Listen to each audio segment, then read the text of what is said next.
सरदार जी का चिकन पकोड़ा।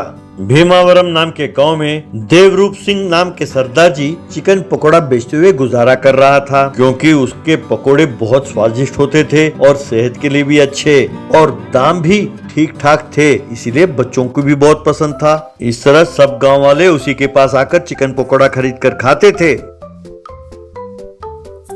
एक दिन पोल्ट्री फार्म का मालिक गणेश अपने दोस्त जिगर के साथ वहां पहुंचा। गणेश देवरूप सिंह से, क्यों भाई देवा, सुना है आजकल तुम हमसे मुर्गियां नहीं खरीदते हो, माजरा क्या है? तब देवा, अरे बाजार में मुर्गियां जो मिलती हैं उससे 20 रुपए ज्यादा दाम बताते हो, तो आपसे कौन खरीदेगा भैया, मुझे नहीं चाहिए आपकी मुर्गियां। तब गणेश, देखो भैया, तुम खामखा तूफान से पंगा ले रहे हो, मेरे खिलाफ कोई भी खड़ा हो जाए तो मैं उसको नहीं छोड़ता। तब देवा, अरे सुनो भैया, आज से मैंने तुम्हारे पास मुर्गियां खरीदना बंद कर दिया, तुम्हें जो उखाड़ना है उखाड़ो। ये सुनकर गणेश और जिगर गुस्से में अपने पोल्ट्री फार्म की ओर चले गए। वहां जिगर से गणेश, यार उसकी ये हिम्मत कि सबके सामने वो मेरी बेइज्जती करे, उसे सबक सिखाना होगा, उसे मेरे सामने आकर गिड़गिड़ाना होगा। तब जिगर, अरे भैया, उसे भी तो धंधा करना है, अगर उसका मुनाफा आप ले लोगे तो वो अपना गुजारा कैसे करेगा, जरा सोचो तो सही। तब गणेश, ये क्या तुम मेरे आदमी होकर उसकी तरफदारी कर रहे हो?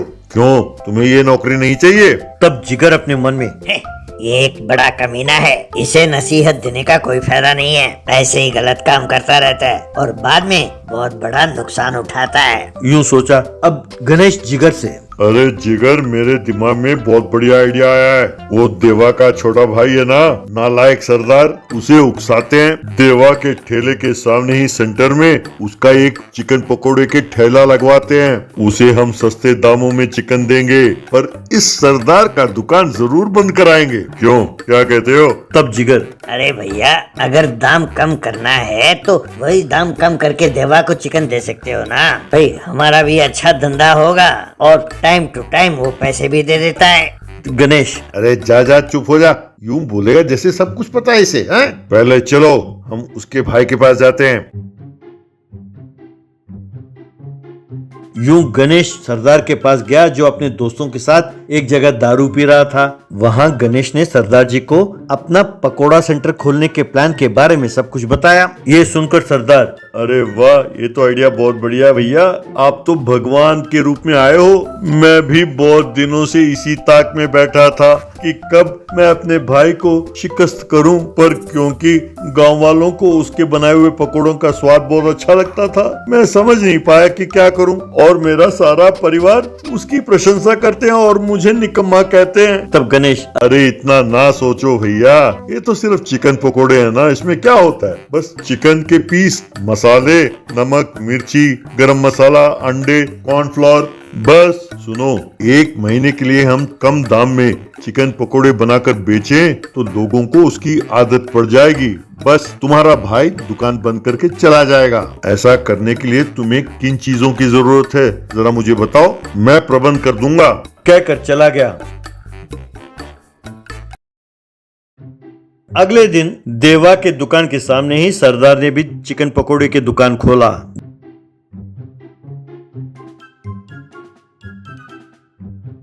गणेश ने आकर वो सारा प्रबंध देखा और कहने लगा, अरे वाह, मजा आ गया भैया, भाई तुम मुझे बहुत अच्छे लगे, आज से हम दोनों का दुश्मन एक ही है, तुझमें और मुझमें कोई फर्क नहीं है। मैं 1 महीने के लिए गांव छोड़कर जा रहा हूँ, तुम्हें जितना चिकन चाहिए मेरे दुकान से उधार ले लो। 1 महीने बाद जब मैं लौटूं तो इस देवा का दुकान यहाँ नहीं होना चाहिए, जरूरत पड़े तो अगर कोई 10 रुपए में भी चिकन पकोड़े मांगता है उसे भी दे दो, लोगों को चिकन पकोड़े की आदत डालो। क्यों, क्या कहते हो? भाई यही तो धंधे का सीक्रेट है। कहकर चला गया।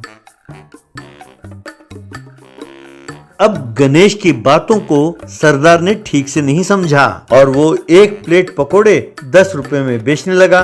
10 रुपए के प्लेट खाने के लिए लोग वहां आकर उमड़ने लगे। इस तरह उसके चिकन पकोड़े आसपास के गांव में भी बहुत मशहूर हो गए। इतना ही नहीं, यूट्यूबर्स भी आने लगे और उसके 10 रुपए के चिकन पकोड़ों का प्लेट का काफी प्रचार करने लगे। यूं 1 महीना बीत गया। ये सब देखकर सरदार के भाई देवा ने कुछ दिनों के लिए अपना दुकान बंद कर दिया। अब गणेश सरदार के दुकान के पास आया। अरे सरदार, ये तूने क्या कर दिया? मैंने तो तुम्हारे भाई के दुकान को बंद कराने के लिए कहा था और तुमने मेरे पोल्ट्री फार्म से सारे मुर्गियां गायब करा दिए और किराने की दुकान पर मेरे नाम पर तूने 50,000 का उधार किया। तुम तुरंत उन मुर्गियों के और किराना सामान के पैसे भरो। तब सरदार, क्या पैसे भरूं? अरे तुम्ही ने 10 रुपए चिकन पकोड़े बेचने के लिए कहा था। अरे भैया, तुम्ही ने तो कहा था कि हम दोनों का दुश्मन एक है, तो वो सारे पैसे तुम ही भरो। तुमने जैसे कहा था मैंने वैसा ही अपने सगे भाई के खिलाफ जाकर पकोड़े की दुकान खोला और उसका दुकान बंद कराया। अपने पास जो थोड़ा बहुत माल बचा था आज खत्म हो गया। अगर कल से दुकान चलाना हो तो और सामान चाहिए, तुम तुरंत चिकन और बाकी सामान भेजो। देश भर में अपनी दुकान का नाम होना चाहिए। हाँ, कल ही बहुत सारे यूट्यूबर्स आए थे और उन्होंने नए नए रील्स बनाए हैं। अगर आनाकानी की तो लोग अपने घर आकर मारेंगे हमें। तब गणेश, अरे भैया, मैं तुम्हारे हाथ जोड़ता हूँ, रहने दो। तुम और तुम्हारे ये 10 रुपए वाले पकोड़े। अब YouTube में तुम्हें मशहूर करने के चक्कर में मैं अपनी सारी संपत्ति बेच डालूं। दफा हो जाओ यहाँ से, मैं ये गांव छोड़कर जा रहा हूँ। कहकर वो गांव छोड़कर भाग गया। तब सरदार, बड़ा आया था मेरा और मेरे भाई का लड़ाई कराने, अब चुकाओ सारा उधार, यूं कहा।